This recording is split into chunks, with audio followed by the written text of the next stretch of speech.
Hi, Joe here again with the session video. This time is called Working with Worksheets. This session is all about working with worksheets. As you're aware, the worksheets are at the bottom of the screen, Sheet 1, Sheet 2, Sheet 3. The first topic I want to go over is how do you go about renaming a sheet.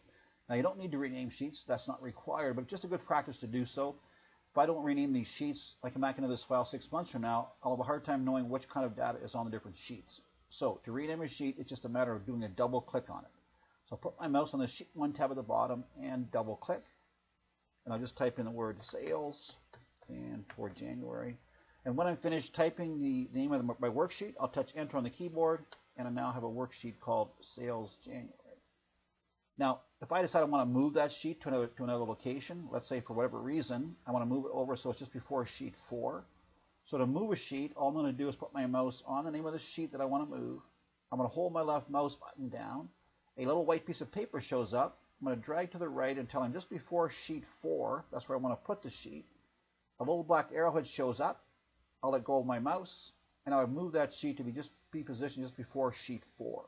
So you drag a sheet just by holding the left mouse button down and dragging it in the sheet area at the bottom of the screen. Similar to that, if I want to copy a sheet, I want to make a copy of the sales for January sheet. Maybe I'll use this sheet for the month of February. So maybe the data is, I'll put all the same kind of data, but the data is different. So I'll make a copy of the sheet. So this time on my keyboard, I'm going to hold the control button down on the keyboard. I'm going to put my mouse on the sheet called Sales Jan. I'm going to hold my left mouse button down, and a white piece of paper shows up again, but this time there's a plus sign in the middle of it, indicating I'm about to add a sheet to the file. I'm going to drag across to the right till I'm near Sheet 5. I'm going to put a copy of this before Sheet 5. Again, the little arrowhead shows up. I'm going to leave the control button held down. That's what's telling the system to make a copy. I'll let go of my mouse first, and I'll go of the control button, and now I have a sheet called Sales Jan bracket 2, and I will then double click this and rename this Sales Feb, and then touch enter on the keyboard to finish that off. Just to show it to you one more time, I want to make a copy of the Sales February sheet and put it before Sheet 5. So I'm active on the sheet. I want to hold control down on my keyboard. I want to hold my left mouse button down and drag to the right till I'm near Sheet 5. Again, the little plus sign inside the white piece of paper shows up. The little black arrowhead shows up. I'm going to leave control held down on my keyboard. That's what's making the copy. I'll let go of my mouse first, and let go of control. I have another sheet called Sales Feb bracket 2, and I'll double click that and call this instead Sales March instead, and touch enter on my keyboard. That's how you go about renaming a sheet, how you can move a sheet, and how you can copy a sheet. This time what I want to do is move or copy a worksheet from one file to another file. I have one file open right now called 2016 Sales. I want to be able to move the sheet called Sales March over to the 2017 Sales. So I have to open another file. So I'm going to open another file by going to the yellow folder, and I'll look for a file called 2017 Sales. So now I have 2017 Sales open. So I have two files open. I have 2016 Sales and 2017 Sales.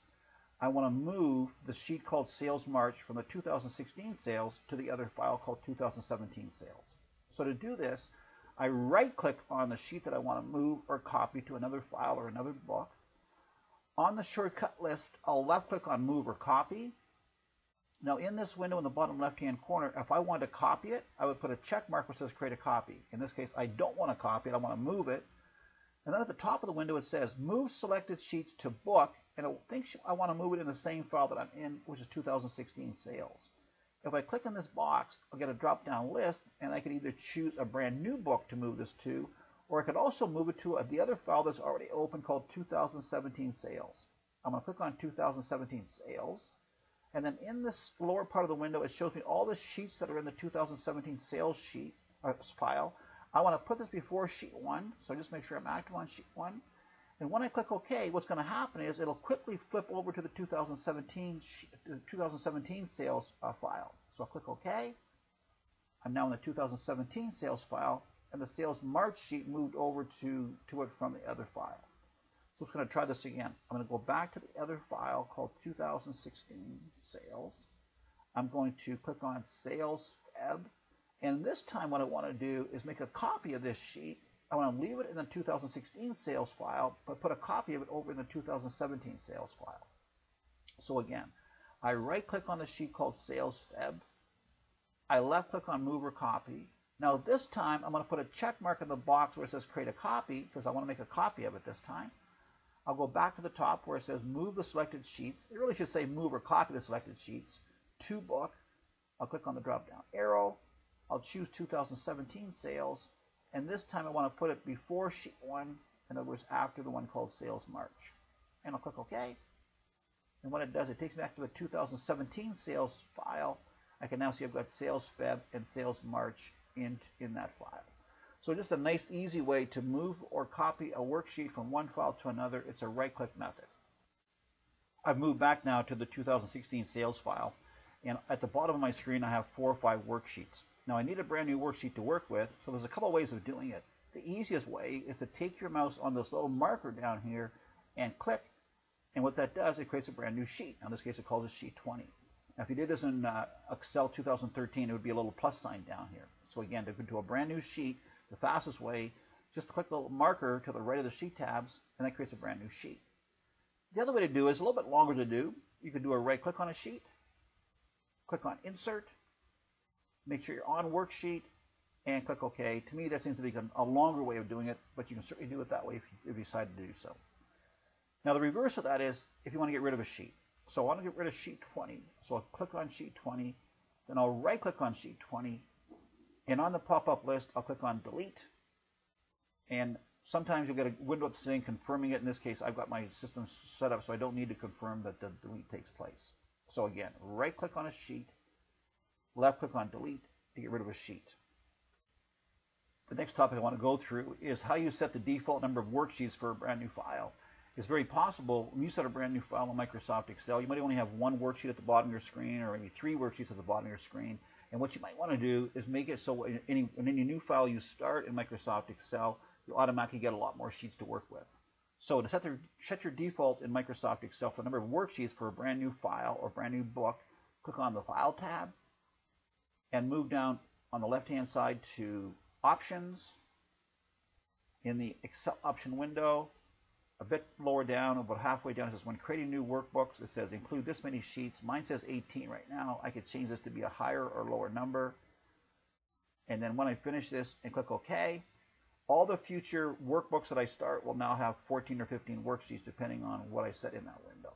So again, that was the File tab, down Options, and set the number of worksheets you want to have for any brand new workbooks that you create. That's how you go about setting the default number of worksheets in an Excel for brand new Excel files. And then the last topic I want to go through is talk a little bit about how you can use sheet navigation buttons. I have a file open right now that has a whole bunch of worksheets at the very bottom of the screen, maybe 50 or 60 worksheets. In the bottom left-hand corner are these little arrows which are called sheet navigation buttons. If I start clicking on them, they're going to start scrolling the sheets across the bottom of the screen. If I click back to the left, it'll do the same thing. I think there's a better way to use these. In order to use these, I think, more effectively, just try this technique. It's a right-click technique. So I'm going to right-click on any one of these 4 arrows. I'll get a pop-up list. And on the pop-up list, it shows me the first 20 sheets that are in the file. If I want to work on this sheet here called Rank, I would just click it. It takes me to the sheet called Rank. So again, I do a right-click down here. I click on a sheet that I want to work on. It takes me to that sheet. One more time. If I right-click, now, if I don't see the sheet I'm looking for, if I go to the bottom of that list and click on More Sheets, it takes me into an Activate window. Activate is as in I want to activate a worksheet. And I scroll down, look for the sheet that I want, and I double-click it, and it takes me to that worksheet. This is 2010 I'm working with. If you do the same thing in 2013, there will only be 2 arrows in the bottom left-hand corner. Again, all you'll do is do a right-click on them, and you get a pop-up list showing the sheets that you want to work with. I just think it's a much more efficient way of looking for the worksheet, especially when you have a whole bunch of worksheets in the file.